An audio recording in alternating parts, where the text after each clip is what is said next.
चौथा अध्याय। महर्षि व्यास का असंतोष। व्यास जी कहते हैं, उस दीर्घकालीन सत्र में सम्मिलित हुए मुनियों में विद्या वयो वृद्ध कुलपति ऋग्वेदी शौनक जी ने सूत जी की पूर्वोक्त बात सुनकर उनकी प्रशंसा की और कहा। शौनक जी बोले, सूत जी, आप वक्ताओं में श्रेष्ठ हैं तथा बड़े भाग्यशाली हैं। जो कथा भगवान श्री सुखदेव जी ने कही थी, वही भगवान की पुण्यमयी कथा कृपा करके आप हमें सुनाइए। वह कथा किस युग में, किस स्थान पर और किस कारण से हुई थी? मुनिवर श्री कृष्ण द्वैपायन ने किसकी प्रेरणा से इस परमहंसों की संहिता का निर्माण किया था? उनके पुत्र सुखदेव जी बड़े योगी, समदर्शी, भेदभाव रहित, संसार निद्रा से जगे एवं निरंतर एकमात्र परमात्मा में ही स्थित रहते हैं। वे छिपे रहने के कारण मूढ़ से प्रतीत होते हैं। व्यास जी जब सन्यास के लिए वन की ओर जाते हुए अपने पुत्र का पीछा कर रहे थे, उस समय जल में स्नान करने वाली स्त्रियों ने नंगे सुखदेव को देखकर तो वस्त्र धारण नहीं किया, परंतु वस्त्र पहने हुए व्यास जी को देखकर लज्जा से कपड़े पहन लिए थे। इस आश्चर्य को देखकर जब व्यास जी ने उन स्त्रियों से इसका कारण पूछा, तब उन्होंने उत्तर दिया कि आपकी दृष्टि में तो अभी स्त्री पुरुष का भेद बना हुआ है, परंतु आपके पुत्र की शुद्ध दृष्टि में यह भेद नहीं है। कुरुजांगल देश में पहुंचकर हस्तिनापुर में वे पागल, गूंगे तथा जड़ के समान विचरते होंगे। नगर वासियों ने उन्हें कैसे पहचाना?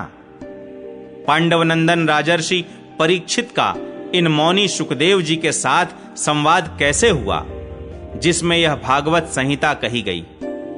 महाभाग श्री सुखदेव जी तो गृहस्थों के घरों को तीर्थ स्वरूप बना देने के लिए उतनी ही देर उनके दरवाजे पर रहते हैं जितनी देर में एक गाय दुही जाती है। सूत जी, हमने सुना है कि अभिमन्यु नंदन परीक्षित भगवान के बड़े प्रेमी भक्त थे। उनके अत्यंत आश्चर्यमय जन्म और कर्मों का भी वर्णन कीजिए। वे तो पांडव वंश के गौरव बढ़ाने वाले सम्राट थे। वे भला किस कारण से साम्राज्य लक्ष्मी का परित्याग करके गंगा तट पर मृत्यु पर्यंत अनशन का व्रत लेकर बैठे थे? शत्रुगण अपने भले के लिए बहुत सा धन लाकर उनके चरण रखने की चौकी को नमस्कार करते थे। वे एक वीर युवक थे। उन्होंने उस दुस्त्यज लक्ष्मी को अपने प्राणों के साथ भला क्यों त्याग देने की इच्छा की? जिन लोगों का जीवन भगवान के आश्रित है, वे तो संसार के परम कल्याण, अभ्युदय और समृद्धि के लिए ही जीवन धारण करते हैं। उसमें उनका अपना कोई स्वार्थ नहीं होता। उनका शरीर तो दूसरों के हित के लिए था। उन्होंने विरक्त होकर उसका परित्याग क्यों किया? वेदवाणी को छोड़कर अन्य समस्त शास्त्रों के आप पारदर्शी विद्वान हैं। सूत जी, इसलिए इस समय जो कुछ हमने आपसे पूछा है, वह सब कृपा करके हमें कहिए। सूत जी ने कहा, इस वर्तमान चतुर्युगी के तीसरे युग द्वापर में महर्षि पराशर के द्वारा वसुकन्या सत्यवती के गर्भ से भगवान के कलावतार योगिराज व्यास जी का जन्म हुआ। एक दिन वे सूर्योदय के समय सरस्वती के पवित्र जल में स्नान आदि करके एकांत पवित्र स्थान पर बैठे हुए थे। महर्षि भूत और भविष्य को जानते थे। उनकी दृष्टि अचूक थी। उन्होंने देखा कि जिसको लोग जान नहीं पाते, ऐसे समय के फेर से प्रत्येक युग में धर्म संकरता और उसके प्रभाव से भौतिक वस्तुओं की भी शक्ति का ह्रास होता रहता है।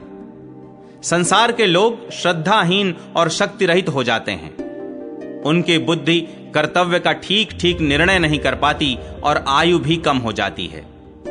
लोगों की इस भाग्यहीनता को देखकर उन मुनीश्वर ने अपनी दिव्य दृष्टि से समस्त वर्णों और आश्रमों का हित कैसे हो, इस पर विचार किया। उन्होंने सोचा कि वेदोक्त चातुर्होत्र कर्म लोगों का हृदय शुद्ध करने वाला है। इस दृष्टि से यज्ञों का विस्तार करने के लिए उन्होंने एक ही वेद के 4 विभाग कर दिए। व्यास जी के द्वारा ऋक्, यजुः, साम और अथर्व, इन 4 वेदों का उद्धार हुआ। इतिहास और पुराणों को पांचवा वेद कहा जाता है। उनमें से ऋग्वेद के पैल, सामगान के विद्वान जैमिनी एवं यजुर्वेद के एकमात्र स्नातक वैशंपायन हुए। अथर्ववेद में प्रवीण हुए दरुण नंदन सुमंतु मुनि। इतिहास और पुराणों के स्नातक मेरे पिता रोमहर्षण थे। इन पूर्वोक्त ऋषियों ने अपनी अपनी शाखा को और भी अनेक भागों में विभक्त कर दिया। इस प्रकार शिष्य, प्रशिष्य और उनके शिष्यों द्वारा वेदों की बहुत सी शाखाएं बन गईं। कम समझ वाले पुरुषों पर कृपा करके भगवान वेद व्यास ने इसलिए ऐसा विभाग कर दिया कि जिन लोगों को स्मरण शक्ति नहीं है या कम है, वे भी वेदों को धारण कर सकें। स्त्री, शूद्र और पतित द्विजाति तीनों ही वेद श्रवण के अधिकारी नहीं हैं। इसलिए वे कल्याणकारी शास्त्रोक्त कर्मों के आचरण में भूल कर बैठते हैं। अब इसके द्वारा उनका भी कल्याण हो जाए, यह सोचकर महामुनि व्यास जी ने बड़ी कृपा करके महाभारत इतिहास की रचना की। शौनकादि ऋषियों, यद्यपि व्यास जी इस प्रकार अपनी पूरी शक्ति से सदा सर्वदा प्राणियों के कल्याण में ही लगे रहे, तथापि उनके हृदय को संतोष नहीं हुआ। उनका मन कुछ खिन्न सा हो गया। सरस्वती नदी के पवित्र तट पर एकांत में बैठकर धर्मवेत्ता व्यास जी मन ही मन विचार करते हुए इस प्रकार कहने लगे, मैंने निष्कपट भाव से ब्रह्मचर्यादि व्रतों का पालन करते हुए वेद, गुरुजन और अग्नियों का सम्मान किया है और उनकी आज्ञा का पालन किया है। महाभारत की रचना के बहाने मैंने वेद के अर्थ को खोल दिया है, जिससे स्त्री, शूद्र आदि भी अपने अपने धर्म कर्म का ज्ञान प्राप्त कर लेते हैं। यद्यपि मैं ब्रह्म तेज से संपन्न एवं समर्थ हूं, तथापि मेरा हृदय कुछ अपूर्ण काम सा जान पड़ता है। अवश्य ही अब तक मैंने भगवान को प्राप्त कराने वाले धर्मों का प्रायः निरूपण नहीं किया है। वे ही धर्म परमहंसों को प्रिय हैं और वे ही भगवान को भी प्रिय हैं। हो न हो मेरी अपूर्णता का यही कारण है। श्री कृष्ण द्वैपायन व्यास इस प्रकार अपने को अपूर्ण सा मानकर जब खिन्न हो रहे थे, उसी समय पूर्वोक्त आश्रम पर देवर्षि नारद जी आ पहुंचे। उन्हें आया देख व्यास जी तुरंत खड़े हो गए। उन्होंने देवताओं के द्वारा सम्मानित देवर्षि नारद की विधि पूर्वक पूजा की। 5वां अध्याय, भगवान के यश कीर्तन की महिमा और देवर्षि नारद जी का पूर्व चरित्र। सूत जी कहते हैं, तदनंतर सुखपूर्वक बैठे हुए वीणा पाणी परम यशस्वी देवर्षि नारद ने मुस्कुराकर अपने पास ही बैठे ब्रह्मर्षि व्यास जी से कहा। नारद जी ने प्रश्न किया, महाभाग व्यास जी, आपके शरीर एवं मन दोनों ही अपने कर्म एवं चिंतन से संतुष्ट हैं ना? अवश्य ही आपकी जिज्ञासा तो भली भांति पूर्ण हो गई है, क्योंकि आपने जो यह महाभारत की रचना की है वह बड़ी ही अद्भुत है। वह धर्म आदि सभी पुरुषार्थों से परिपूर्ण है। सनातन ब्रह्म तत्व को भी आपने खूब विचारा है और जान भी लिया है। फिर भी प्रभु, आप अकृतार्थ पुरुष के समान अपने विषय में शोक क्यों कर रहे हैं? व्यास जी ने कहा, आपने मेरे विषय में जो कुछ कहा है वह सब ठीक ही है। वैसा होने पर भी मेरा हृदय संतुष्ट नहीं है। पता नहीं इसका क्या कारण है। आपका ज्ञान अगाध है। आप साक्षात ब्रह्मा जी के मानस पुत्र हैं। इसलिए मैं आपसे ही इसका कारण पूछता हूं। नारद जी, आप समस्त गोपनीय रहस्यों को जानते हैं, क्योंकि आपने उन पुराण पुरुष की उपासना की है जो प्रकृति पुरुष दोनों के स्वामी हैं और असंग रहते हुए ही अपने संकल्प मात्र से गुणों के द्वारा संसार की सृष्टि, स्थिति और प्रलय करते रहते हैं। आप सूर्य की भांति तीनों लोकों में भ्रमण करते रहते हैं और योग बल से प्राणवायु के समान सबके भीतर रहकर अंतःकरणों के साक्षी भी हैं। योगानुष्ठान और नियमों के द्वारा परब्रह्म और शब्द ब्रह्म दोनों की पूर्ण प्राप्ति कर लेने पर भी मुझ में जो बड़ी कमी है उसे आप कृपा करके बतलाइए। नारद जी ने कहा, व्यास जी, आपने भगवान के निर्मल यश का गान प्रायः नहीं किया। मेरी ऐसी मान्यता है कि जिससे भगवान संतुष्ट नहीं होते वह शास्त्र या ज्ञान अधूरा है। आपने धर्म आदि पुरुषार्थों का जैसा निरूपण किया है, भगवान श्री कृष्ण की महिमा का वैसा निरूपण नहीं किया। जिस वाणी से चाहे वह रस भाव अलंकार आदि से युक्त ही क्यों न हो, जगत को पवित्र करने वाले भगवान श्री कृष्ण के यश का कभी गान नहीं होता। वह तो कौओं के लिए उच्छिष्ट फेंकने के स्थान के समान अपवित्र मानी जाती है। मानसरोवर के कमनीय कमलवन में विहरने वाले हंसों की भांति ब्रह्म धाम में विहार करने वाले भगवत चरणार विंदाश्रित परमहंस भक्त कभी उसमें रमण नहीं करते। इसके विपरीत जिसमें सुंदर रचना भी नहीं है और जो दूषित शब्दों से युक्त भी है, परंतु जिसका प्रत्येक श्लोक भगवान के सुयश सूचक नामों से युक्त है, वह वाणी लोगों के सारे पापों का नाश कर देती है। क्योंकि सत्पुरुष ऐसी ही वाणी का श्रवण, गान और कीर्तन किया करते हैं। वह निर्मल ज्ञान भी जो मोक्ष की प्राप्ति का साक्षात साधन है, यदि भगवान की भक्ति से रहित हो तो उसकी उतनी शोभा नहीं होती। फिर जो साधन और सिद्धि दोनों ही दशाओं में सदा ही अमंगल रूप है, वह काम्य कर्म और जो भगवान को अर्पण नहीं किया गया है, ऐसा अहेतुक निष्काम कर्म भी कैसे सुशोभित हो सकता है। महाभाग व्यास जी, आपकी दृष्टि अमोघ है, आपकी कीर्ति पवित्र है, आप सत्यपरायण एवं दृढ़ व्रत हैं। इसलिए अब आप संपूर्ण जीवों को बंधन से मुक्त करने के लिए समाधि के द्वारा अचिंत्य शक्ति भगवान की लीलाओं का स्मरण कीजिए। जो मनुष्य भगवान की लीला के अतिरिक्त और कुछ कहने की इच्छा करता है, वह उस इच्छा से ही निर्मित अनेक नाम और रूपों के चक्कर में पड़ जाता है। उसकी बुद्धि भेदभाव से भर जाती है। जैसे हवा के झकोरों से डगमगाती हुई डोंगी को कहीं भी ठहरने का ठौर नहीं मिलता, वैसे ही उसकी चंचल बुद्धि कहीं भी स्थिर नहीं हो पाती। संसारी लोग स्वभाव से ही विषयों में फंसे हुए हैं। धर्म के नाम पर आपने उन्हें निंदित सकाम कर्म करने की भी आज्ञा दे दी है। यह बहुत ही उल्टी बात हुई, क्योंकि मूर्ख लोग आपके वचनों से पूर्वोक्त निंदित कर्म को ही धर्म मानकर यही मुख्य धर्म है ऐसा निश्चय करके उसका निषेध करने वाले वचनों को ठीक नहीं मानते। भगवान अनंत हैं। कोई विचारवान ज्ञानी पुरुष ही संसार की ओर से निवृत्त होकर उनके स्वरूप भूत परमानंद का अनुभव कर सकता है। अतः जो लोग पारमार्थिक बुद्धि से रहित हैं और गुणों के द्वारा नचाए जा रहे हैं, उनके कल्याण के लिए ही आप भगवान की लीलाओं का सर्वसाधारण के हित की दृष्टि से वर्णन कीजिए।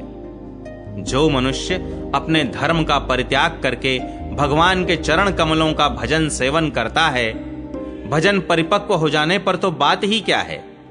यदि इससे पूर्व ही उसका भजन छूट जाए तो क्या कहीं भी उसका कोई अमंगल हो सकता है। परंतु जो भगवान का भजन नहीं करते और केवल स्वधर्म का पालन करते हैं, उन्हें कौन सा लाभ मिलता है।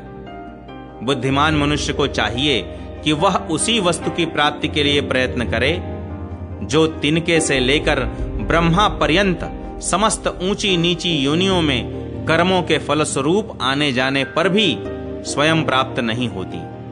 संसार के विषय सुख तो जैसे बिना चेष्टा के दुख मिलते हैं, वैसे ही कर्म के फल रूप में अचिंत्य गति समय के फेर से सबको सर्वत्र स्वभाव से ही मिल जाते हैं। व्यास जी, जो भगवान श्री कृष्ण के चरणार विंद का सेवक है, वह भजन न करने वाले कर्मी मनुष्यों के समान दैवात कभी बुरा भाव हो जाने पर भी जन्म मृत्युमय संसार में नहीं आता। वह भगवान के चरण कमलों के आलिंगन का स्मरण करके फिर उसे छोड़ना नहीं चाहता। उसे रस का चस्का जो लग चुका है। जिनसे जगत की उत्पत्ति, स्थिति और प्रलय होते हैं, वे भगवान ही इस विश्व के रूप में भी हैं। ऐसा होने पर भी वे इससे विलक्षण हैं। इस बात को आप स्वयं जानते हैं, तथापि मैंने आपको संकेत मात्र कर दिया है। व्यास जी, आपकी दृष्टि अमोघ है। आप इस बात को जानिए कि आप पुरुषोत्तम भगवान के कलावतार हैं।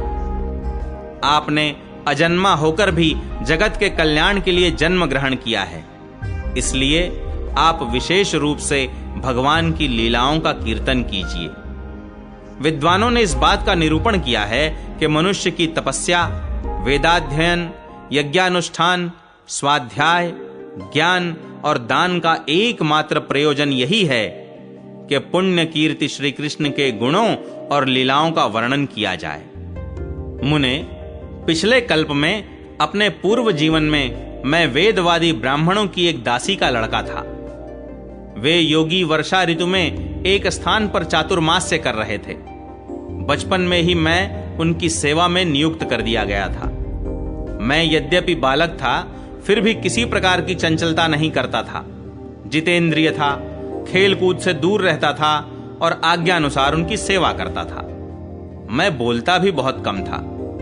मेरे इस शील स्वभाव को देखकर समदर्शी मुनियों ने मुझ सेवक पर अत्यंत अनुग्रह किया। उनकी अनुमति प्राप्त करके बर्तनों में लगा हुआ जूठन मैं एक बार खा लिया करता था। इससे मेरे सारे पाप धुल गए। इस प्रकार उनकी सेवा करते करते मेरा हृदय शुद्ध हो गया और वे लोग जैसा भजन पूजन करते थे उसी में मेरी भी रुचि हो गई। प्यारे व्यास जी, उस सत्संग में उन लीला गान परायण महात्माओं के अनुग्रह से मैं प्रतिदिन श्री कृष्ण की मनोहर कथाएं सुना करता। श्रद्धा पूर्वक एक एक पद श्रवण करते करते प्रिय कीर्ति भगवान में मेरी रुचि हो गई। महामुने, जब भगवान में मेरी रुचि हो गई, तब उन मनोहर कीर्ति प्रभु में मेरी बुद्धि भी निश्चल हो गई। उस बुद्धि से मैं इस संपूर्ण सत और असत रूप जगत को अपने परब्रह्म स्वरूप आत्मा में माया से कल्पित देखने लगा।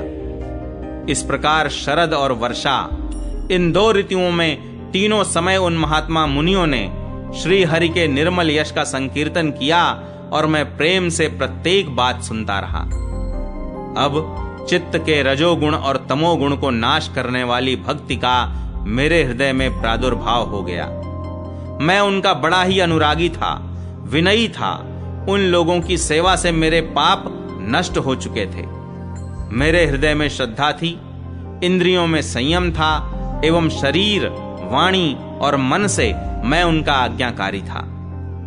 उन दीन वत्सल महात्माओं ने जाते समय कृपा करके मुझे उस गुह्यतम ज्ञान का उपदेश किया, जिसका उपदेश स्वयं भगवान ने अपने श्रीमुख से किया है। उस उपदेश से ही जगत के निर्माता भगवान श्री कृष्ण की माया के प्रभाव को मैं जान सका, जिसके जान लेने पर उनके परम पद की प्राप्ति हो जाती है। सत्य संकल्प व्यास जी, पुरुषोत्तम भगवान श्री कृष्ण के प्रति समस्त कर्मों को समर्पित कर देना ही संसार के तीनों तापों की एकमात्र औषधि है। यह बात मैंने आपको बतला दी। प्राणियों को जिस पदार्थ के सेवन से जो रोग हो जाता है, वही पदार्थ चिकित्सा विधि के अनुसार प्रयोग करने पर क्या उस रोग को दूर नहीं करता? इसी प्रकार यद्यपि सभी कर्म मनुष्यों को जन्म मृत्यु रूप संसार के चक्र में डालने वाले हैं, तथापि जब वे भगवान को समर्पित कर दिए जाते हैं, तब उनका कर्म पना ही नष्ट हो जाता है। इस लोक में जो शास्त्र विहित कर्म भगवान की प्रसन्नता के लिए किए जाते हैं, उन्हीं से पराभक्ति युक्त ज्ञान की प्राप्ति होती है। उस भगवदर्थ कर्म के मार्ग में भगवान के आज्ञानुसार आचरण करते हुए लोग बार बार भगवान श्री कृष्ण के गुण और नामों का कीर्तन तथा स्मरण करते हैं। प्रभो, आप भगवान श्री वासुदेव को नमस्कार है, हम आपका ध्यान करते हैं। प्रद्युम्न, अनिरुद्ध और संकर्षण को भी नमस्कार है। इस प्रकार जो पुरुष चतुर्व्यूह रूपी भगवान मूर्तियों के नाम द्वारा प्राकृत मूर्ति रहित अप्राकृत मंत्र मूर्ति भगवान यज्ञ पुरुष का पूजन करता है, उसी का ज्ञान पूर्ण एवं यथार्थ है। ब्रह्मन, जब मैंने भगवान की आज्ञा का इस प्रकार पालन किया, तब इस बात को जानकर भगवान श्री कृष्ण ने मुझे आत्मज्ञान, ऐश्वर्य और अपनी भाव रूपा प्रेमा भक्ति का दान किया। व्यास जी, आपका ज्ञान पूर्ण है। आप भगवान की ही कीर्ति का उनकी प्रेममयी लीला का वर्णन कीजिए। उसी से बड़े बड़े ज्ञानियों की भी जिज्ञासा पूर्ण होती है। जो लोग दुखों के द्वारा बार बार रौंदे जा रहे हैं, उनके दुख की शांति इसी से हो सकती है और कोई उपाय नहीं है। छठा अध्याय, नारद जी के पूर्व चरित्र का शेष भाग। श्री सूत जी कहते हैं, शौनक जी, देवर्षि नारद के जन्म और साधना की बात सुनकर सत्यवती नंदन भगवान श्री व्यास जी ने उनसे फिर यह प्रश्न किया। श्री व्यास जी ने पूछा, नारद जी, जब आपको ज्ञानोपदेश करने वाले महात्मा गण चले गए, तब आपने क्या किया? उस समय तो आपकी अवस्था बहुत छोटी थी। स्वयंभुव, आपकी शेष आयु किस प्रकार व्यतीत हुई और मृत्यु के समय आपने किस विधि से अपने शरीर का परित्याग किया? देवर्षे, काल तो सभी वस्तुओं को नष्ट कर देता है। उसने आपकी इस पूर्व कल्प की स्मृति का कैसे नाश नहीं किया? श्री नारद जी ने कहा, मुझे ज्ञानोपदेश करने वाले महात्मा गण जब चले गए, तब मैंने इस प्रकार अपना जीवन व्यतीत किया। यद्यपि उस समय मेरी अवस्था बहुत छोटी थी। मैं अपनी मां का इकलौता लड़का था। एक तो वह स्त्री थी, दूसरे मूढ़ और तीसरे दासी थी। मुझे भी उसके सिवा और कोई सहारा नहीं था। उसने अपने को मेरे स्नेह पाश से जकड़ रखा था। वह मेरे योगक्षेम की चिंता तो बहुत करती थी, परंतु पराधीन होने के कारण कुछ कर नहीं पाती थी। जैसे कठपुतली नचाने वाले की इच्छा के अनुसार ही नाचती है, वैसे ही यह सारा संसार ईश्वर के अधीन है। मैं भी अपनी मां के स्नेह बंधन में बंधकर उस ब्राह्मण बस्ती में ही रहा। मेरी अवस्था केवल 5 वर्ष की थी। मुझे दिशा, देश और काल के संबंध में कुछ भी ज्ञान नहीं था। एक दिन की बात है, मेरी मां गौ दुहने के लिए रात के समय घर से बाहर निकली। रास्ते में उसके पैर से सांप छू गया। उसने उस बेचारी को डस लिया। उस सांप का क्या दोष? काल की ऐसी ही प्रेरणा थी। मैंने समझा, भक्तों का मंगल चाहने वाले भगवान का यह भी एक अनुग्रह ही है। इसके बाद मैं उत्तर दिशा की ओर चल पड़ा। उस ओर मार्ग में मुझे अनेकों धन धान्य से संपन्न देश, नगर, गांव, अहीरों की चलती फिरती बस्तियां, खाने, खेड़े, नदी और पर्वतों के तटवर्ती पड़ाव, वाटिकाएं, वन, उपवन और रंग बिरंगी धातुओं से युक्त विचित्र पर्वत दिखाई पड़े। कहीं कहीं जंगली वृक्ष थे, जिनकी बड़ी बड़ी शाखाएं हाथियों ने तोड़ डाली थी। शीतल जल से भरे हुए जलाशय थे, जिनमें देवताओं के काम आने वाले कमल थे। उन पर पक्षी तरह तरह की बोली बोल रहे थे और भौंरे मंडरा रहे थे। यह सब देखता हुआ मैं आगे बढ़ा। मैं अकेला ही था। इतना लंबा मार्ग तय करने पर मैंने एक घोर गहन जंगल देखा। उसमें नरकट, बांस, सेंठा, कुश, कीचक आदि खड़े थे। उसकी लंबाई चौड़ाई भी बहुत थी और वह सांप, उल्लू, सियार आदि भयंकर जीवों का घर हो रहा था। देखने में बड़ा भयावना लगता था। चलते चलते मेरा शरीर और इंद्रियां शिथिल हो गईं। मुझे बड़े जोर की प्यास लगी। भूखा तो था ही। वहां एक नदी मिली। उसके कुंड में मैंने स्नान, जलपान और आचमन किया। इससे मेरी थकावट मिट गई। उस विजन वन में एक पीपल के नीचे आसन लगाकर मैं बैठ गया। उन महात्माओं से जैसा मैंने सुना था, हृदय में रहने वाले परमात्मा के उसी स्वरूप का मैं मन ही मन ध्यान करने लगा।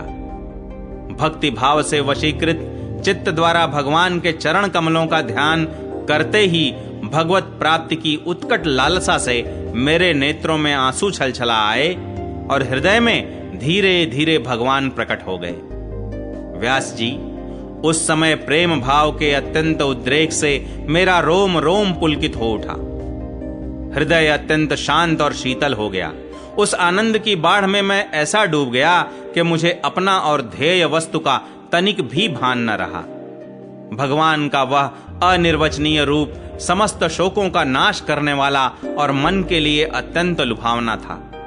सहसा उसे न देख मैं बहुत ही विकल हो गया और अनमना सा होकर आसन से उठ खड़ा हुआ। मैंने उस स्वरूप का दर्शन फिर करना चाहा, किंतु मन को हृदय में समाहित करके बार बार दर्शन की चेष्टा करने पर भी मैं उसे नहीं देख सका। मैं अतृप्त के समान आतुर हो उठा। इस प्रकार निर्जन वन में मुझे प्रयत्न करते देख स्वयं भगवान ने, जो वाणी के विषय नहीं है, बड़ी गंभीर और मधुर वाणी से मेरे शोक को शांत करते हुए से कहा, खेद है कि इस जन्म में तुम मेरा दर्शन नहीं कर सकोगे। जिनकी वासनाएं पूर्णतया शांत नहीं हो गई हैं, उन अधकचरे योगियों को मेरा दर्शन अत्यंत दुर्लभ है। निष्पाप बालक, तुम्हारे हृदय में मुझे प्राप्त करने की लालसा जागृत करने के लिए ही मैंने एक बार तुम्हें अपने रूप की झलक दिखाई है। मुझे प्राप्त करने की आकांक्षा से युक्त साधक धीरे धीरे हृदय की संपूर्ण वासनाओं का भली भांति त्याग कर देता है। अल्पकालीन संत सेवा से ही तुम्हारी चित्त वृत्ति मुझमें स्थिर हो गई है। अब तुम इस प्राकृत मलिन शरीर को छोड़कर मेरे पार्षद हो जाओगे। मुझे प्राप्त करने का तुम्हारा यह दृढ़ निश्चय कभी किसी प्रकार नहीं टूटेगा। समस्त सृष्टि का प्रलय हो जाने पर भी मेरी कृपा से तुम्हें मेरी स्मृति बनी रहेगी। आकाश के समान अव्यक्त सर्वशक्तिमान महान परमात्मा इतना कहकर चुप हो रहे। उनकी इस कृपा का अनुभव करके मैंने उन श्रेष्ठों से भी श्रेष्ठतर भगवान को सिर झुकाकर प्रणाम किया। तभी से मैं लज्जा संकोच छोड़कर भगवान के अत्यंत रहस्यमय और मंगलमय मधुर नामों और लीलाओं का कीर्तन और स्मरण करने लगा। स्पृहा और मद मत्सर मेरे हृदय से पहले ही निवृत्त हो चुके थे। अब मैं आनंद से काल की प्रतीक्षा करता हुआ पृथ्वी पर विचरने लगा।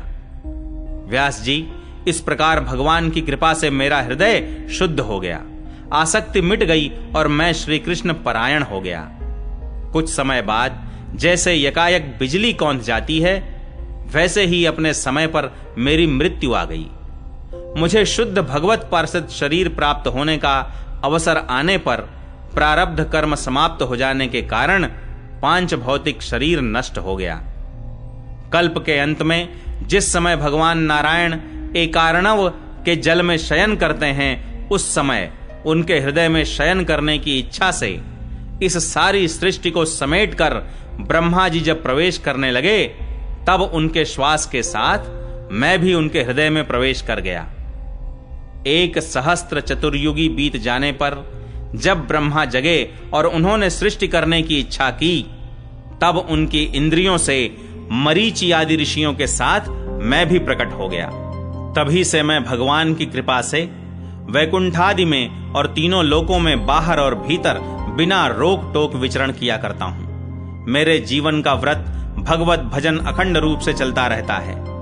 भगवान की दी हुई इस स्वर ब्रह्म से विभूषित वीणा पर तान छेड़कर मैं उनकी लीलाओं का गान करता हुआ सारे संसार में विचरता हूं। जब मैं उनकी लीलाओं का गान करने लगता हूं, तब वे प्रभु, जिनके चरण कमल समस्त तीर्थों के उद्गम स्थान हैं और जिनका यशोगान मुझे बहुत ही प्रिय लगता है, बुलाए हुए की भांति तुरंत मेरे हृदय में आकर दर्शन दे देते हैं। जिन लोगों का चित्त निरंतर विषय भोगों की कामना से आतुर हो रहा है, उनके लिए भगवान की लीलाओं का कीर्तन संसार सागर से पार जाने का जहाज है।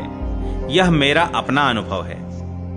काम और लोभ की चोट से बार बार घायल हुआ हृदय श्री कृष्ण सेवा से जैसी प्रत्यक्ष शांति का अनुभव करता है, यम नियम आदि योग मार्गों से वैसी शांति नहीं मिल सकती। व्यास जी, आप निष्पाप हैं।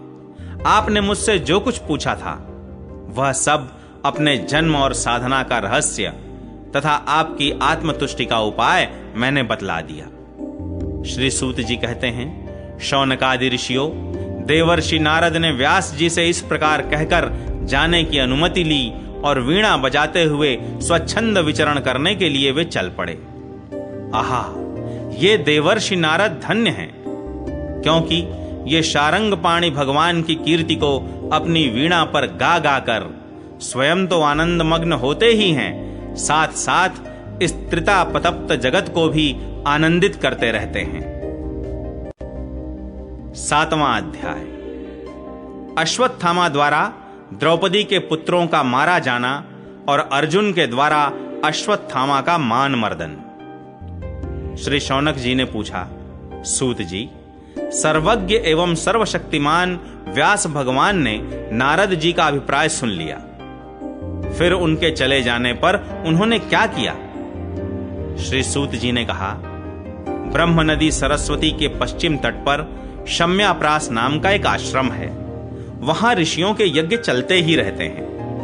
वहीं व्यास जी का अपना आश्रम है। उसके चारों ओर बेर का सुंदर वन है। उस आश्रम में बैठकर उन्होंने आचमन किया और स्वयं अपने मन को समाहित किया। उन्होंने भक्ति योग के द्वारा अपने मन को पूर्णतया एकाग्र और निर्मल करके आदि पुरुष परमात्मा और उनके आश्रय से रहने वाली माया को देखा। इसी माया से मोहित होकर यह जीव तीनों गुणों से अतीत होने पर भी अपने को त्रिगुणात्मक मान लेता है और इस मान्यता के कारण होने वाले अनर्थों को भोगता है। इन अनर्थों की शांति का साक्षात साधन है केवल भगवान का भक्ति योग, परंतु संसार के लोग इस बात को नहीं जानते। यही समझकर उन्होंने इस परमहंसों की संहिता श्रीमद् भागवत की रचना की। इसके श्रवण मात्र से पुरुषोत्तम भगवान श्री कृष्ण के प्रति परम प्रेममयी भक्ति हो जाती है, जिससे जीव के शोक, मोह और भय नष्ट हो जाते हैं। उन्होंने इस भागवत संहिता का निर्माण और पुनरावृत्ति करके इसे अपने निवृत्ति परायण पुत्र श्री सुखदेव जी को पढ़ाया। श्री शौनक जी ने पूछा, श्री सुखदेव जी तो अत्यंत निवृत्ति परायण हैं। उन्हें किसी भी वस्तु की अपेक्षा नहीं है। वे सदा आत्मा में ही रमण करते हैं। फिर उन्होंने किस लिए इस विशाल ग्रंथ का अध्ययन किया? श्री सूत जी ने कहा, जो लोग ज्ञानी हैं, जिनकी अविद्या की गांठ खुल गई है और जो सदा आत्मा में ही रमण करने वाले हैं, वे भी भगवान की हेतु रहित भक्ति किया करते हैं, क्योंकि भगवान के गुण ही ऐसे मधुर हैं जो सबको अपनी ओर खींच लेते हैं। फिर श्री सुखदेव जी तो भगवान के भक्तों के अत्यंत प्रिय और स्वयं भगवान वेदव्यास के पुत्र हैं। भगवान के गुणों ने उनके हृदय को अपनी ओर खींच लिया और उन्होंने उससे विवश होकर ही इस विशाल ग्रंथ का अध्ययन किया। शौनक जी, अब मैं राजर्षि परीक्षित के जन्म, कर्म और मोक्ष की तथा पांडवों के स्वर्गारोहण की कथा कहता हूं, क्योंकि इन्हीं से भगवान श्री कृष्ण की अनेकों कथाओं का उदय होता है। जिस समय महाभारत युद्ध में कौरव और पांडव दोनों पक्षों के बहुत से वीर गति को प्राप्त हो चुके थे और भीमसेन की गदा के प्रहार से दुर्योधन की जांघ टूट चुकी थी, तब अश्वत्थामा ने अपने स्वामी दुर्योधन का प्रिय कार्य समझकर द्रौपदी के सोते हुए पुत्रों के सिर काटकर उसे भेंट किए। यह घटना दुर्योधन को भी अप्रिय ही लगी, क्योंकि ऐसे नीच कर्म की सभी निंदा करते हैं। उन बालकों की माता द्रौपदी अपने पुत्रों का निधन सुनकर अत्यंत दुखी हो गई। उसकी आंखों में आंसू छलछला आए। वह रोने लगी। अर्जुन ने उसे सांत्वना देते हुए कहा, कल्याणी, मैं तुम्हारे आंसू तब पोंछूंगा जब उस आतताई ब्राह्मणाधम का सिर गांडीव धनुष के बाणों से काटकर तुम्हें भेंट करूंगा और पुत्रों की अंत्येष्टि क्रिया के बाद तुम उस पर पैर रखकर स्नान करोगी। अर्जुन ने इन मीठी और विचित्र बातों से द्रौपदी को सांत्वना दी और अपने मित्र भगवान श्री कृष्ण की सलाह से उन्हें सारथी बनाकर कवच धारण कर और अपने भयानक गांडीव धनुष को लेकर वे रथ पर सवार हुए तथा गुरुपुत्र अश्वत्थामा के पीछे दौड़ पड़े। बच्चों की हत्या से अश्वत्थामा का भी मन उद्विग्न हो गया था। जब उसने दूर से ही देखा कि अर्जुन मेरी ओर झपटे हुए आ रहे हैं, तब वह अपने प्राणों की रक्षा के लिए पृथ्वी पर जहां तक भाग सकता था, रुद्र से भयभीत सूर्य की भांति भागता रहा। जब उसने देखा कि मेरे रथ के घोड़े थक गए हैं और मैं बिल्कुल अकेला हूं, तब उसने अपने को बचाने का एकमात्र साधन ब्रह्मास्त्र ही समझा। यद्यपि उसे ब्रह्मास्त्र को लौटाने की विधि मालूम न थी, फिर भी प्राण संकट देखकर उसने आचमन किया और ध्यानस्थ होकर ब्रह्मास्त्र का संधान किया। उस अस्त्र से सब दिशाओं में एक बड़ा प्रचंड तेज फैल गया। अर्जुन ने देखा कि अब तो मेरे प्राणों पर ही आ बनी है। तब उन्होंने श्री कृष्ण से प्रार्थना की। अर्जुन ने कहा, श्री कृष्ण, तुम सच्चिदानंद स्वरूप परमात्मा हो, तुम्हारी शक्ति अनंत है, तुम ही भक्तों को अभय देने वाले हो। जो संसार की धधकती हुई आग में जल रहे हैं, उन जीवों को उससे उबारने वाले एकमात्र तुम ही हो। तुम प्रकृति से परे रहने वाले आदि पुरुष साक्षात परमेश्वर हो। अपनी चित्त शक्ति से बहिरंग एवं त्रिगुणमयी माया को दूर भगाकर अपने अद्वितीय स्वरूप में स्थित हो। वही तुम अपने प्रभाव से माया मोहित जीवों के लिए धर्मादि रूप कल्याण का विधान करते हो। तुम्हारा यह अवतार पृथ्वी का भार हरण करने के लिए और तुम्हारे अनन्य प्रेमी भक्त जनों के निरंतर स्मरण ध्यान करने के लिए है। स्वयं प्रकाश स्वरूप श्री कृष्ण, यह भयंकर तेज सब ओर से मेरी ओर आ रहा है। यह क्या है, कहां से, क्यों आ रहा है, इसका मुझे बिल्कुल पता नहीं है। भगवान ने कहा, अर्जुन, यह अश्वत्थामा का चलाया हुआ ब्रह्मास्त्र है। यह बात समझ लो कि प्राण संकट उपस्थित होने से उसने इसका प्रयोग तो कर दिया है, परंतु वह इस अस्त्र को लौटाना नहीं जानता। किसी भी दूसरे अस्त्र में इसको दबा देने की शक्ति नहीं है। तुम शस्त्रास्त्र विद्या को भली भांति जानते ही हो। ब्रह्मास्त्र के तेज से ही इस ब्रह्मास्त्र की प्रचंड आग को बुझा दो। सूत जी कहते हैं, अर्जुन विपक्षी वीरों को मारने में बड़े प्रवीण थे। भगवान की बात सुनकर उन्होंने आचमन किया और भगवान की परिक्रमा करके ब्रह्मास्त्र के निवारण के लिए ब्रह्मास्त्र का ही संधान किया। बाणों से वेष्टित उन दोनों ब्रह्मास्त्रों के तेज प्रलयकालीन सूर्य एवं अग्नि के समान आपस में टकराकर सारे आकाश और दिशाओं में फैल गए और बढ़ने लगे। तीनों लोकों को जलाने वाली उन दोनों अस्त्रों की बढ़ी हुई लपटों से प्रजा जलने लगी और उसे देखकर सबने यही समझा कि यह प्रलय काल की सांवर्तक अग्नि है। उस आग से प्रजा का और लोकों का नाश होते देखकर भगवान की अनुमति से अर्जुन ने उन दोनों को ही लौटा लिया। अर्जुन की आंखें क्रोध से लाल लाल हो रही थीं। उन्होंने झपटकर उस क्रूर अश्वत्थामा को पकड़ लिया और जैसे कोई रस्सी से पशु को बांध ले वैसे ही बांध लिया। अश्वत्थामा को बलपूर्वक बांधकर अर्जुन ने जब शिविर की ओर ले जाना चाहा, तब उनसे कमल नयन भगवान श्री कृष्ण ने कुपित होकर कहा, अर्जुन, इस ब्राह्मणाधम को छोड़ना ठीक नहीं है, इसको तो मार ही डालो। इसने रात में सोए हुए निरपराध बालकों की हत्या की है। धर्मवेत्ता पुरुष असावधान, मतवाले, पागल, सोए हुए बालक, स्त्री, विवेक ज्ञान शून्य, शरणागत, रथहीन और भयभीत शत्रु को कभी नहीं मारते, परंतु जो दुष्ट और क्रूर पुरुष दूसरों को मारकर अपने प्राणों का पोषण करता है, उसका तो वध ही उसके लिए कल्याणकारी है, क्योंकि वैसी आदत को लेकर यदि वह जीता है तो और भी पाप करता है और उन पापों के कारण नरकगामी होता है। फिर मेरे सामने ही तुमने द्रौपदी से प्रतिज्ञा की थी कि मानवती, जिसने तुम्हारे पुत्रों का वध किया है उसका सिर मैं उतार लाऊंगा। इस पापी कुलांगार आतताई ने तुम्हारे पुत्रों का वध किया है और अपने स्वामी दुर्योधन को भी दुख पहुंचाया है, इसलिए अर्जुन, इसे मार ही डालो। भगवान श्री कृष्ण ने अर्जुन के धर्म की परीक्षा लेने के लिए इस प्रकार प्रेरणा की, परंतु अर्जुन का हृदय महान था। यद्यपि अश्वत्थामा ने उनके पुत्रों की हत्या की थी, फिर भी अर्जुन के मन में गुरुपुत्र को मारने की इच्छा नहीं हुई। इसके बाद अपने मित्र और सारथी श्री कृष्ण के साथ वे अपने युद्ध शिविर में पहुंचे। वहां अपने मृत पुत्रों के लिए शोक करती हुई द्रौपदी को उसे सौंप दिया। द्रौपदी ने देखा कि अश्वत्थामा पशु की तरह बांध कर लाया गया है। निंदित कर्म करने के कारण उसका मुख नीचे की ओर झुका हुआ है। अपना अनिष्ट करने वाले गुरुपुत्र अश्वत्थामा को इस प्रकार अपमानित देखकर द्रौपदी का कोमल हृदय कृपा से भर आया और उसने अश्वत्थामा को नमस्कार किया।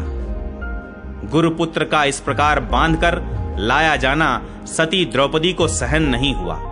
उसने कहा, छोड़ दो इन्हें, छोड़ दो।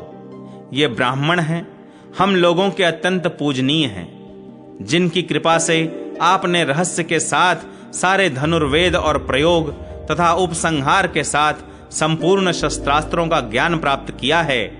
वे आपके आचार्य द्रोण ही पुत्र के रूप में आपके सामने खड़े हैं। उनकी अर्धांगिनी कृपी अपने वीर पुत्र की ममता से ही अपने पति का अनुगमन नहीं कर सकी। वे अभी जीवित हैं। महाभाग्यवान आर्यपुत्र, आप तो बड़े धर्मज्ञ हैं। जिस गुरुवंश की नित्य पूजा और वंदना करनी चाहिए, उसी को व्यथा पहुंचाना आपके योग्य कार्य नहीं है।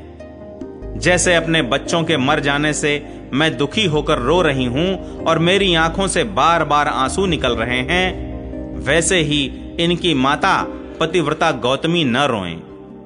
जो उच्छृंखल राजा अपने कुकृत्यों से ब्राह्मण कुल को कुपित कर देते हैं, वह कुपित ब्राह्मण कुल उन राजाओं को सपरिवार शोकाग्नि में डालकर शीघ्र ही भस्म कर देता है। सूत जी ने कहा, शौनकादि ऋषियों, द्रौपदी की बात धर्म और न्याय के अनुकूल थी। उसमें कपट नहीं था, करुणा और समता थी। अतएव राजा युधिष्ठिर ने रानी के इन हित भरे श्रेष्ठ वचनों का अभिनंदन किया। साथ ही नकुल, सहदेव, सात्यकी, अर्जुन, स्वयं भगवान श्री कृष्ण और वहां पर उपस्थित सभी नर नारियों ने द्रौपदी की बात का समर्थन किया। उस समय क्रोधित होकर भीमसेन ने कहा, जिसने सोते हुए बच्चों को न अपने लिए और न अपने स्वामी के लिए बल्कि व्यर्थ ही मार डाला, उसका तो वध ही उत्तम है। भगवान श्री कृष्ण ने द्रौपदी और भीमसेन की बात सुनकर और अर्जुन की ओर देखकर कुछ हंसते हुए से कहा। भगवान श्री कृष्ण बोले, पतित ब्राह्मण का भी वध नहीं करना चाहिए और आतताई को मार ही डालना चाहिए। शास्त्रों में मैंने ही ये दोनों बातें कही हैं, इसलिए मेरी दोनों आज्ञाओं का पालन करो। तुमने द्रौपदी को सांत्वना देते समय जो प्रतिज्ञा की थी, उसे भी सत्य करो। साथ ही भीमसेन, द्रौपदी और मुझे जो प्रिय हो वह भी करो। सूत जी कहते हैं, अर्जुन भगवान के हृदय की बात तुरंत ताड़ गए और उन्होंने अपनी तलवार से अश्वत्थामा के सिर की मणि उसके बालों के साथ उतार ली। बालकों की हत्या करने से वह श्रीहीन तो पहले ही हो गया था, अब मणि और ब्रह्म तेज से भी रहित हो गया। इसके बाद उन्होंने रस्सी का बंधन खोलकर उसे शिविर से निकाल दिया। मूंड देना, धन छीन लेना और स्थान से बाहर निकाल देना, यही ब्राह्मणाधमों का वध है। उनके लिए इससे भिन्न शारीरिक वध का विधान नहीं है। पुत्रों की मृत्यु से द्रौपदी और पांडव सभी शोकातुर हो रहे थे। अब उन्होंने अपने मरे हुए भाई बंधुओं की दाहादि अंत्येष्टि क्रिया की। 8वां अध्याय, गर्भ में परीक्षित की रक्षा, कुंती के द्वारा भगवान की स्तुति और युधिष्ठिर का शोक। सूत जी कहते हैं, इसके बाद पांडव श्री कृष्ण के साथ जलांजलि के इच्छुक मरे हुए स्वजनों का तर्पण करने के लिए स्त्रियों को आगे करके गंगा तट पर गए। वहां उन सब ने मृत बंधुओं को जलदान दिया और उनके गुणों का स्मरण करके बहुत विलाप किया। तदनंतर भगवान के चरण कमलों की धूल से पवित्र गंगा जल में पुनः स्नान किया। वहां अपने भाइयों के साथ कुरुपति महाराज युधिष्ठिर, धृतराष्ट्र, पुत्र शोक से व्याकुल गांधारी, कुंती और द्रौपदी सब बैठकर मरे हुए स्वजनों के लिए शोक करने लगे। भगवान श्री कृष्ण ने धौम्यादि मुनियों के साथ उनको सांत्वना दी और समझाया कि संसार के सभी प्राणी काल के अधीन हैं, मौत से किसी को कोई बचा नहीं सकता।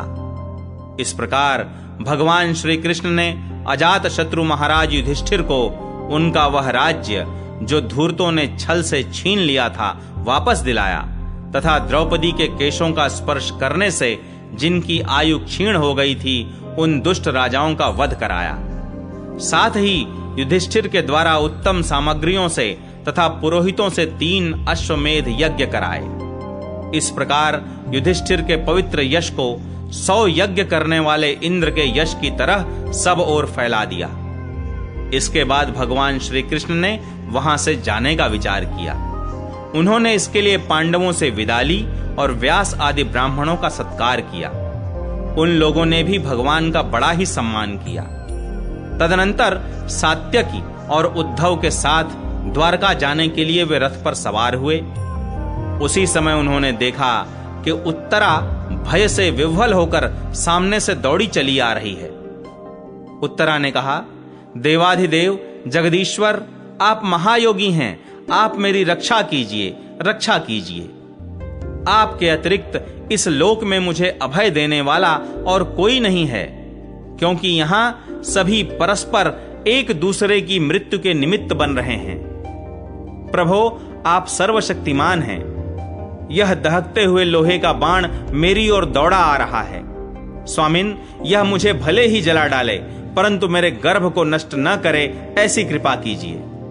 सूत जी कहते हैं, भक्त वत्सल भगवान श्री कृष्ण उसकी बात सुनते ही जान गए कि अश्वत्थामा ने पांडवों के वंश को निर्बीज करने के लिए ब्रह्मास्त्र का प्रयोग किया है। शौनक जी, उसी समय पांडवों ने भी देखा कि जलते हुए 5 बाण हमारी ओर आ रहे हैं, इसलिए उन्होंने भी अपने अपने अस्त्र उठा लिए।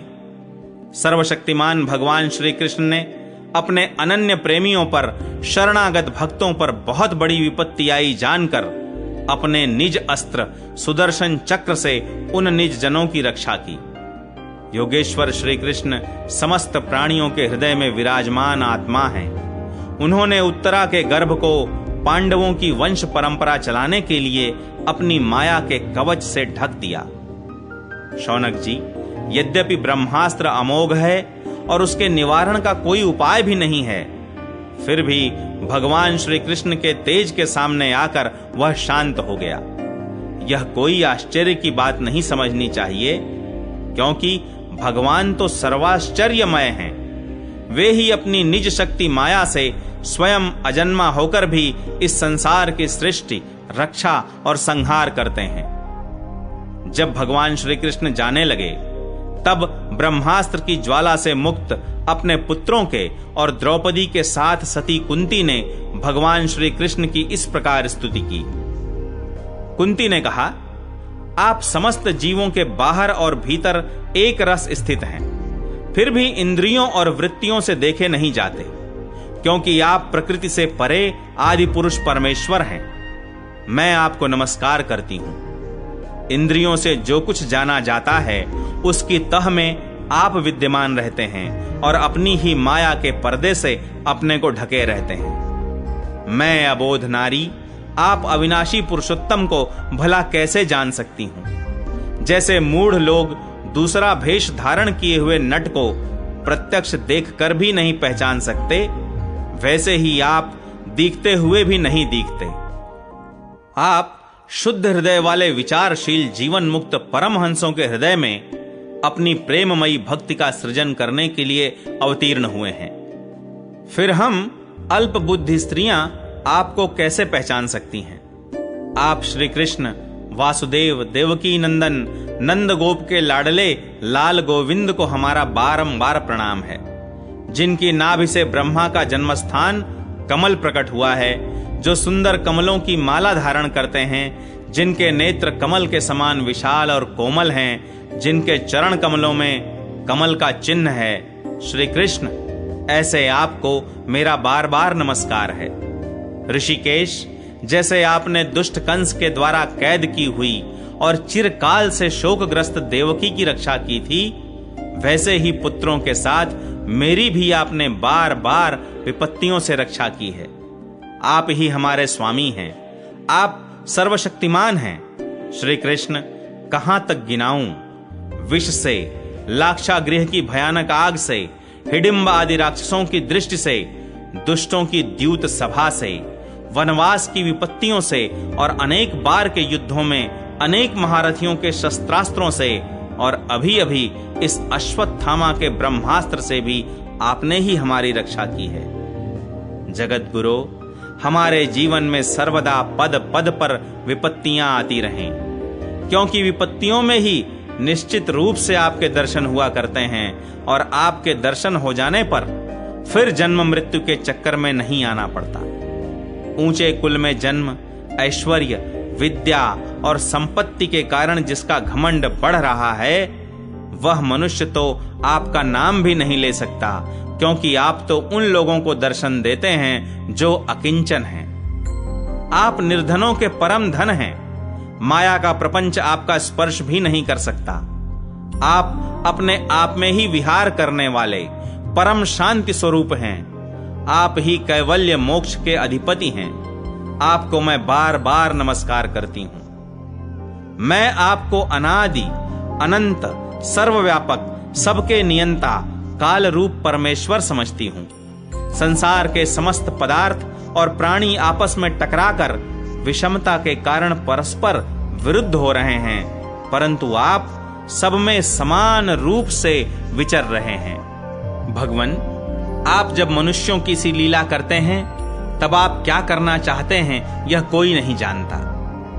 आपका कभी कोई न प्रिय है और न अप्रिय। आपके संबंध में लोगों की बुद्धि ही विषम हुआ करती है। आप विश्व के आत्मा हैं, विश्व रूप हैं।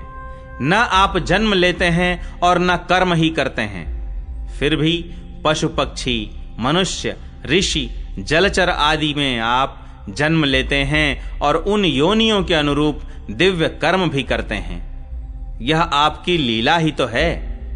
जब बचपन में आपने दूध की मटकी फोड़कर यशोदा मैया को खिझा दिया था और उन्होंने आपको बांधने के लिए हाथ में रस्सी ली थी, तब आपकी आंखों में आंसू छलक आए थे, काजल कपोलों पर बह चला था, नेत्र चंचल हो रहे थे और भय की भावना से आपने अपने मुख को नीचे की ओर झुका लिया था।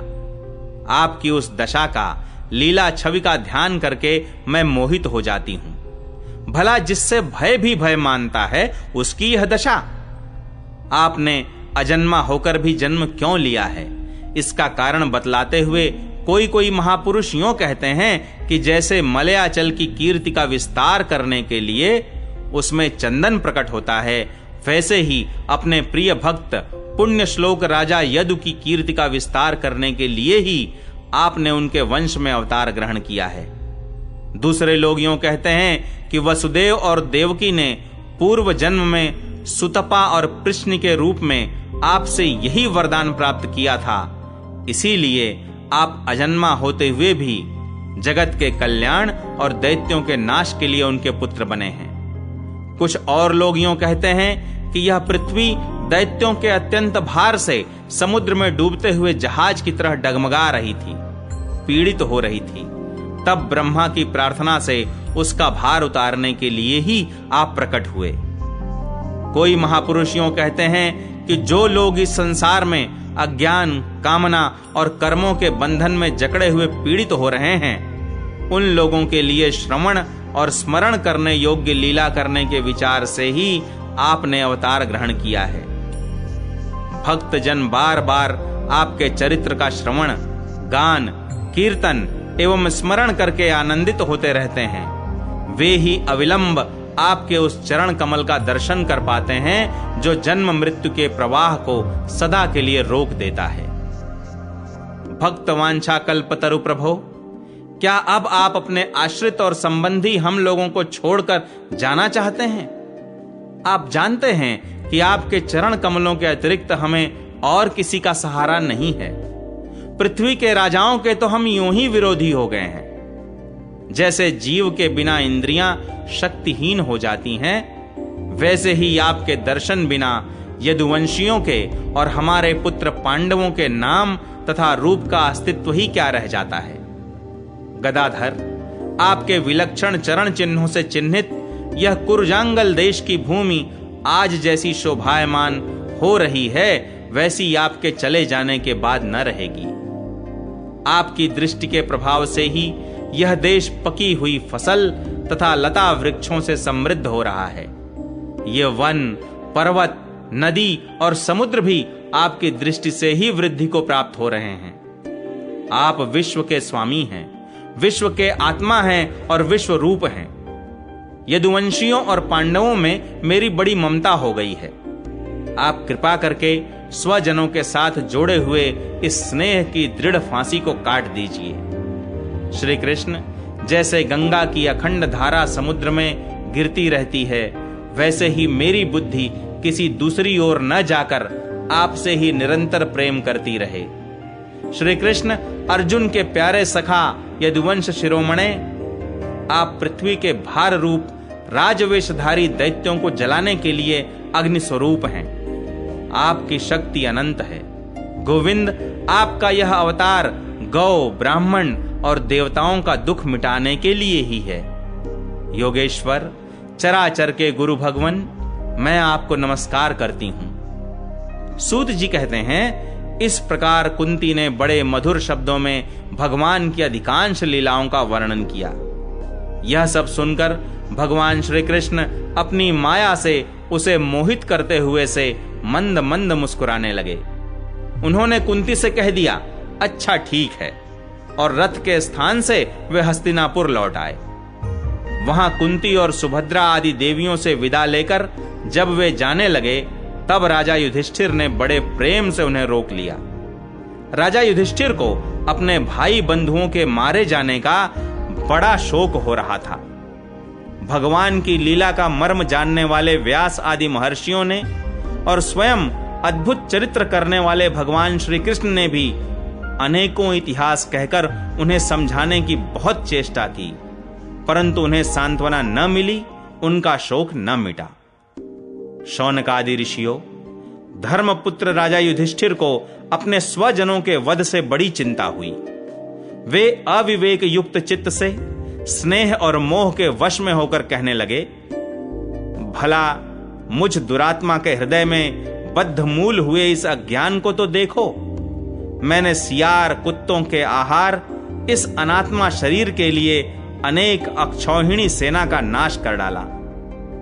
मैंने बालक, ब्राह्मण, संबंधी, मित्र, चाचा, ताऊ, भाई बंधु और गुरुजनों से द्रोह किया है। करोड़ों वर्षों में भी नरक से मेरा छुटकारा नहीं हो सकता। यद्यपि शास्त्र का वचन है कि राजा यदि प्रजा का पालन करने के लिए धर्म युद्ध में शत्रुओं को मारे तो उसे पाप नहीं लगता, फिर भी इससे मुझे संतोष नहीं होता। स्त्रियों के पति और भाई बंधुओं को मारने से उनका मेरे द्वारा यहां जो अपराध हुआ है, उसका मैं गृहस्थोचित यज्ञ यागादिकों के द्वारा मार्जन करने में समर्थ नहीं हूं। जैसे कीचड़ से गंदला जल स्वच्छ नहीं किया जा सकता, मदिरा से मदिरा की अपवित्रता नहीं मिटाई जा सकती, वैसे ही बहुत से हिंसा बहुल यज्ञों के द्वारा एक भी प्राणी की हत्या का प्रायश्चित्त नहीं किया जा सकता। 9वां अध्याय। युधिष्ठिरादि का भीष्म जी के पास जाना और भगवान श्री कृष्ण की स्तुति करते हुए भीष्म जी का प्राण त्याग करना। सूत जी कहते हैं, इस प्रकार राजा युधिष्ठिर प्रजाद्रोह से भयभीत हो गए। फिर सब धर्मों का ज्ञान प्राप्त करने की इच्छा से उन्होंने कुरुक्षेत्र की यात्रा की, जहां भीष्म पितामह शरशैया पर पड़े हुए थे। शौनक आदि ऋषियों, उस समय उन सब भाइयों ने स्वर्ण जटित रथों पर, जिनमें अच्छे अच्छे घोड़े जुते हुए थे, सवार होकर अपने भाई युधिष्ठिर का अनुगमन किया। उनके साथ व्यास, धौम्य आदि ब्राह्मण भी थे। शौनक जी, अर्जुन के साथ भगवान श्री कृष्ण भी रथ पर चढ़कर चले। उन सब भाइयों के साथ महाराज युधिष्ठिर की ऐसी शोभा हुई मानो यक्षों से घिरे हुए स्वयं कुबेर ही जा रहे हों। अपने अनुचरों और भगवान श्री कृष्ण के साथ वहां जाकर पांडवों ने देखा कि भीष्म पितामह स्वर्ग से गिरे हुए देवता के समान पृथ्वी पर पड़े हुए हैं। उन लोगों ने उन्हें प्रणाम किया। शौनक जी, उसी समय भरतवंशियों के गौरव रूप भीष्म पितामह को देखने के लिए सभी ब्रह्मर्षि, देवर्षि और राजर्षि वहां आए। पर्वत, नारद, धौम्य, भगवान व्यास, बृहदश्व, भरद्वाज, शिष्यों के साथ परशुराम जी, वशिष्ठ, इंद्रप्रमद, त्रित, घृतसमद, असित, कक्षीवान, गौतम, अत्रि, विश्वामित्र, सुदर्शन तथा और भी शुकदेव आदि शुद्ध हृदय महात्मा गण एवं शिष्यों के सहित कश्यप, अंगिरा पुत्र बृहस्पति आदि मुनिगण भी वहां पधारे। भीष्म पितामह धर्म को और देश काल के विभाग को कहां किस समय क्या करना चाहिए इस बात को जानते थे। उन्होंने उन बड़भागी ऋषियों को सम्मिलित हुआ देखकर उनका यथा योग्य सत्कार किया। वे भगवान श्री कृष्ण का प्रभाव भी जानते थे, अतः उन्होंने अपनी लीला से मनुष्य का वेश धारण करके वहां बैठे हुए तथा जगदीश्वर के रूप में हृदय में विराजमान भगवान श्री कृष्ण की बाहर तथा भीतर दोनों जगह पूजा की। पांडव बड़े विनय और प्रेम के साथ भीष्म पितामह के पास बैठ गए। उन्हें देखकर भीष्म पितामह की आंखें प्रेम के आंसुओं से भर गईं। उन्होंने उनसे कहा, धर्मपुत्रों, हाय हाय, यह बड़े कष्ट और अन्याय की बात है कि तुम लोगों को ब्राह्मण, धर्म और भगवान के आश्रित रहने पर भी इतने कष्ट के साथ जीना पड़ा जिसके तुम कदापि योग्य नहीं थे। अतिरथी पांडु की मृत्यु के समय तुम्हारी अवस्था बहुत छोटी थी। उन दिनों तुम लोगों के लिए कुंती रानी को और साथ साथ तुम्हें भी बार बार बहुत से कष्ट झेलने पड़े। जिस प्रकार बादल वायु के वश में रहते हैं, वैसे ही लोकपालों के सहित सारा संसार काल भगवान के अधीन है। मैं समझता हूं कि तुम लोगों के जीवन में ये जो अप्रिय घटनाएं घटित हुई हैं, वे सब उन्हीं की लीला हैं। नहीं तो जहां साक्षात धर्मपुत्र राजा युधिष्ठिर हों, गदाधारी भीमसेन और धनुर्धारी अर्जुन रक्षा का काम कर रहे हों, गांडीव धनुष हो और स्वयं श्री कृष्ण सुहृद हों, भला वहां भी विपत्ति की संभावना है। ये काल रूप श्री कृष्ण कब क्या करना चाहते हैं, इस बात को कभी कोई नहीं जानता। बड़े बड़े ज्ञानी भी इसे जानने की इच्छा करके मोहित हो जाते हैं। युधिष्ठिर, संसार की ये सब घटनाएं ईश्वरेच्छा के अधीन हैं। उसी का अनुसरण करके तुम इस अनाथ प्रजा का पालन करो, क्योंकि अब तुम ही इसके स्वामी और इसे पालन करने में समर्थ हो। ये श्री कृष्ण साक्षात भगवान हैं। ये सबके आदि कारण और परम पुरुष नारायण हैं। अपनी माया से लोगों को मोहित करते हुए ये यदुवंशियों में छिपकर लीला कर रहे हैं। इनका प्रभाव अत्यंत गूढ़ एवं रहस्यमय है। युधिष्ठिर, उसे भगवान शंकर, देवर्षि नारद और स्वयं भगवान कपिल ही जानते हैं, जिन्हें तुम अपना ममेरा भाई, प्रिय मित्र और सबसे बड़ा हितु मानते हो, तथा जिन्हें तुमने प्रेमवश अपना मंत्री, दूत और सारथी तक बनाने में संकोच नहीं किया है, वे स्वयं परमात्मा हैं। इन सर्वात्मा, समदर्शी, अद्वितीय, अहंकार रहित और निष्पाप परमात्मा में उन ऊंचे नीचे कार्यों के कारण कभी किसी प्रकार की विषमता नहीं होती। युधिष्ठिर, इस प्रकार सर्वत्र सम होने पर भी देखो तो सही, वे अपने अनन्य प्रेमी भक्तों पर कितनी कृपा करते हैं। यही कारण है कि ऐसे समय में जबकि मैं अपने प्राणों का त्याग करने जा रहा हूं, इन भगवान श्री कृष्ण ने मुझे साक्षात दर्शन दिया है। भगवत परायण योगी पुरुष भक्ति भाव से इनमें अपना मन लगाकर और वाणी से इनके नाम का कीर्तन करते हुए शरीर का त्याग करते हैं और कामनाओं से तथा कर्म के बंधन से छूट जाते हैं। वे ही देव देव भगवान अपने प्रसन्न हास्य और रक्त कमल के समान अरुण नेत्रों से, उल्लसित मुख वाले चतुर्भुज रूप से, जिसका और लोगों को केवल ध्यान में दर्शन होता है, तब तक यहीं स्थित रहकर प्रतीक्षा करें जब तक मैं इस शरीर का त्याग न कर दूं। सूत जी कहते हैं, युधिष्ठिर ने उनकी यह बात सुनकर शरशैया पर सोए हुए भीष्म पितामह से बहुत से ऋषियों के सामने ही नाना प्रकार के धर्मों के संबंध में अनेकों रहस्य पूछे। तब तत्ववेत्ता भीष्म पितामह ने वर्ण और आश्रम के अनुसार पुरुष के स्वाभाविक धर्म और वैराग्य तथा राग के कारण विभिन्न रूप से बतलाए हुए निवृत्ति और प्रवृत्ति रूप द्विविध धर्म, दान धर्म, राजधर्म, मोक्ष धर्म, स्त्री धर्म और भगवत धर्म, इन सब का अलग अलग संक्षेप और विस्तार से वर्णन किया। शौनक जी, इनके साथ ही धर्म, अर्थ, काम और मोक्ष, इन चारों पुरुषार्थों का तथा इनकी प्राप्ति के साधनों का अनेकों उपाख्यान और इतिहास सुनाते हुए विभागशः वर्णन किया। भीष्म पितामह इस प्रकार धर्म का प्रवचन कर ही रहे थे कि वह उत्तरायण का समय आ पहुंचा, जिसे मृत्यु को अपने अधीन रखने वाले भगवत परायण योगी लोग चाहा करते हैं। उस समय हजारों रथियों के नेता भीष्म पितामह ने वाणी का संयम करके मन को सब ओर से हटाकर अपने सामने स्थित आदि पुरुष भगवान श्री कृष्ण में लगा दिया।